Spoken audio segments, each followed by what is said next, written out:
Hey guys, Matt here. So in this week's portfolio update, I want to go over the slow motion crash that's happening right now. And let's not kid ourselves. We had a good day in the market today, but we've been in a slow motion crash the entire month. And let's be honest, most of the year since February. Well, I'm going to go over my portfolio where I'm struggling to get above 60K. Like, just no matter what I do. Like, I put in $1,400 yesterday, and I still can't stay above 60K to save my life. But in this week's portfolio update, I'm going to go over, after a bunch of facts, I'm going to go over the biggest lesson that we all can learn, including myself, from this crash and the crash that I think is going to continue throughout the year. So let's get the portfolio update out of the way first. Now, if you're used to Fidelity, you know that the date that a dividend posts to one of your stocks, it sort of blanks out the total gain and loss. So it's going to throw this number loss. But believe me when I say that right now I am at a loss in FedEx. And so this number in reality is worse than what you see here. So I'm just going to be completely transparent. It's even worse than what you see here. And I think this is even worse than last week. I'm doing very bad in stocks this week. I'm getting my ass kicked by the market. Like, the market is really taking a chunk out of me. We're talking Tapestry, which has, I think 6 months ago, I had 3x my money on. Now we're down to 100%, 178% gains, which is still considerable, but like we're getting a chunk taken out of our gains. We got FedEx, which is fallen all the way from, I think, a 10% gain to I think we're at a 7% loss now. I think that's what the number was yesterday. We'll see. I don't know if this is much better, but let's just say it's bad. We got ARK falling all the way back down to a loss. Like, none of these are none of these are great. Bank of America is holding pretty strong. Most of these other positions are holding very strong. We got AT&T hovering at a 5.6% loss, which is where it roughly stayed for most of September. And yeah, the whole thing is just not the best month of my life, but we'll see. And if the crash continues, then it's going to be even worse, but we'll talk about that in a second. So I have a total portfolio value of $59,683.44. Now, as far as the moves I made, I did sell out of Cloudera in order to purchase some FedEx shares. That's because, I mean, if you know Cloudera is going private. I really stopped caring about the company. So as it got closer to $16, I started selling out of my long shares and putting that money into FedEx. And I will probably continue to do so unless Palantir drops to $20. And in that case, I'm going to put my money into that. But I sold Cloudera. I bought FedEx. I bought more FedEx. I bought more FedEx. Oh, I bought some more Hyliion to round out my shares to 400. I don't know if you saw that. Yep, I'm sitting tight at 400 shares, and at that point, I'm considering. I know I've said this before, but at this point, my position is built. I don't really feel like I don't really want to add any more shares at Hyliion at all, no matter how far it drops, because I feel at 400 shares, I've extended myself enough. So my boat has been loaded. So let's start off by being very honest with ourselves. The Dow, it kind of sucks right now. I mean, as a matter of fact, it's performed terribly over the last month. And in my personal opinion, I mean, it's about time. I mean, if we take a look at the NASDAQ over the past month, we're talking a 5% drop.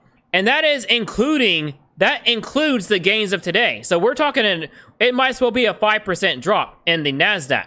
And what got me thinking about, what started this whole video is I was watching Financial Education a few days ago, and he brought up a point that I didn't consider before because I'm not a major YouTuber, is that over the past year, since February, people have, and by people I mean, retail investors, they've lost interest in stocks.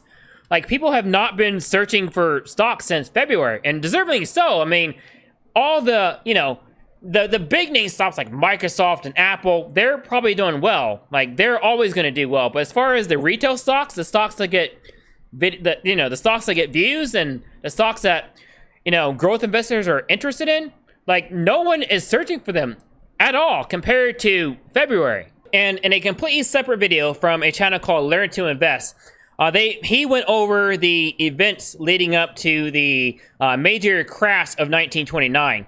how the market was pretty much consumed by greed throughout the 2020s, especially with margin and all that stuff. And that's what got me thinking about last year. So that brings me to the start of my point for today. So last year, you may or may not remember, we had a pandemic. And in March, at least in America, and I'm pretty sure around the world too, everything was shut down, especially in March. We shut down pretty much everything non-essential in the country and around the world. The economy stopped. And naturally, the market responded in kind, right? And in an organic, in an organic market where the free market takes care of itself, like that crash, honestly, should have continued, because for the rest of 2020, the economy was terrible. We had unemployment numbers, I think, reaching 6 million. I think at one point, at the worst point, 6 million unemployed. Like, the economy was broken, and stores had to struggle to open, and even when they opened, they had to open all halfway and stuff. Like, the economy was absolutely terrible. However, the Fed stepped in and started affecting the economy. They lowered interest rate to practically zero, and they started doing these asset purchases monthly. And that artificially propped up the market. And so even as the economy continued to suck, look at the Dow here. The Dow shot up throughout 2020.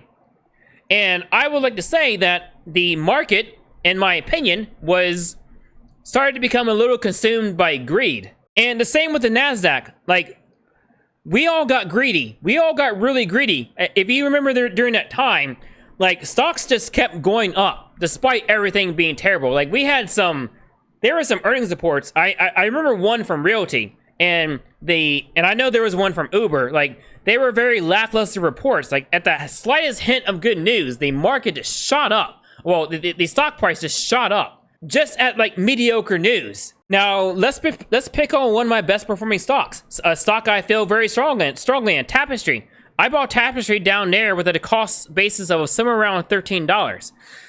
Now, Tapestry's, earnings reports since then, they were pretty good. Like, Tapestry's doing a really good job. I will be the first to admit that.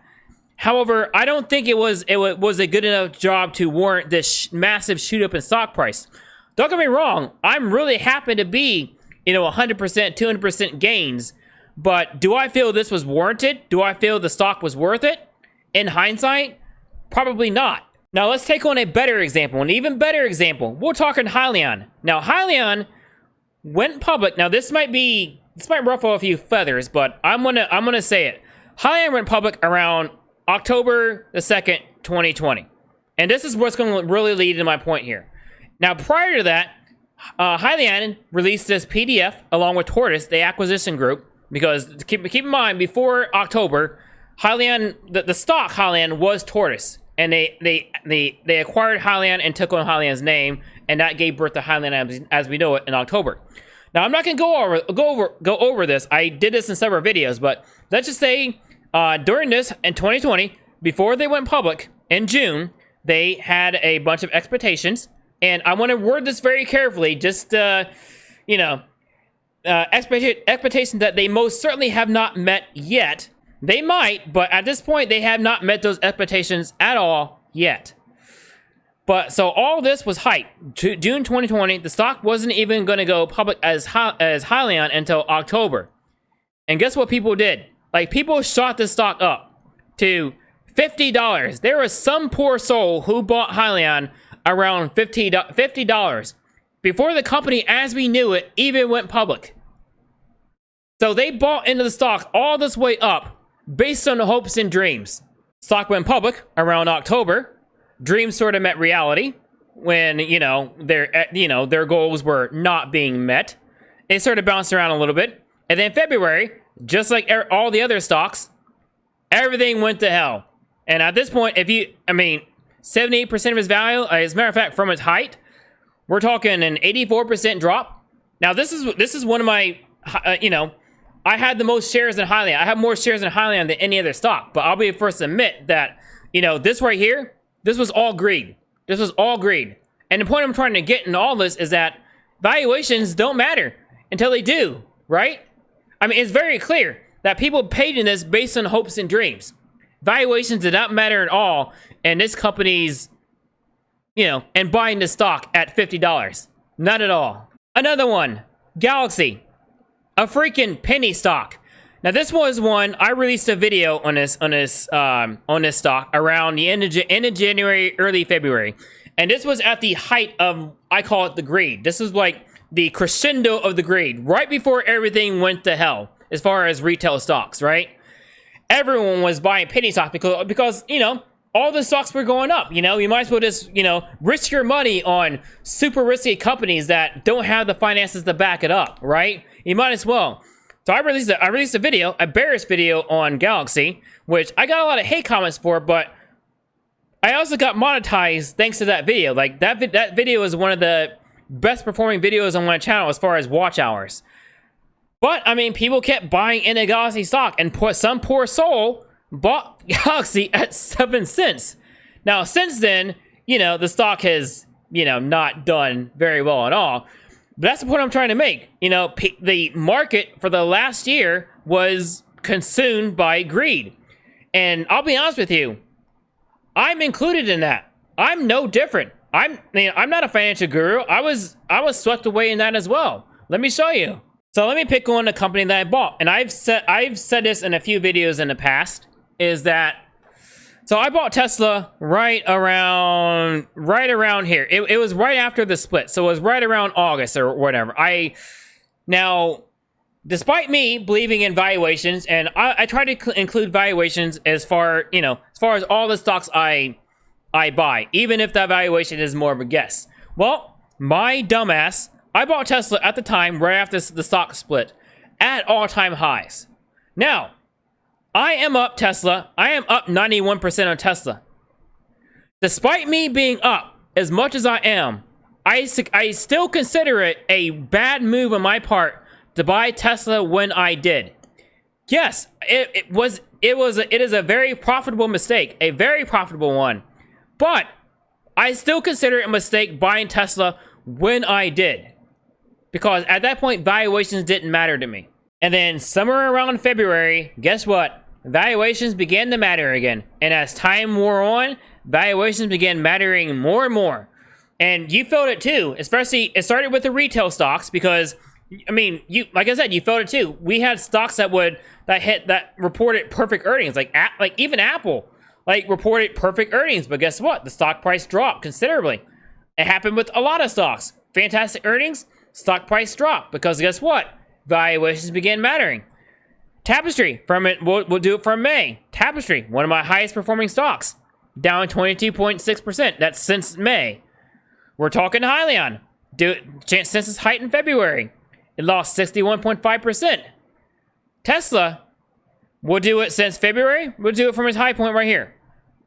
It's still down 12.22% since February. Now, stocks kept going up until very recently because the heavy hitters were able to, carry the weight. But over the past month, reality is starting to set in even for them. And as a result, no one's looking at stocks anymore. Ever since February, everything's dropped off. Less people are reviewing Jeremy's channel, less people are reviewing Tom Nash's channel. People are not interested in stocks anymore. Now, there is a lesson to be learned in all this. Now, other than the given, we're long-term investors, dropping stock price, presents a buying opportunity, buy the dip. We already knew that, but there's a bigger lesson to be learned in all this. And that lesson is this. At some point in the future, assuming we don't have an apocalypse, there will be an equilibrium. This will end. The bear market will end at some point, as long as, we all don't die. And at that point, stocks are going to go back to normal, and greed is going to start setting in. And when that happens, just remember that valuations matter. They always matter. And believe me, it's a lesson that I need to learn myself. But anyways, take care, have a great day, and eat your vegetables.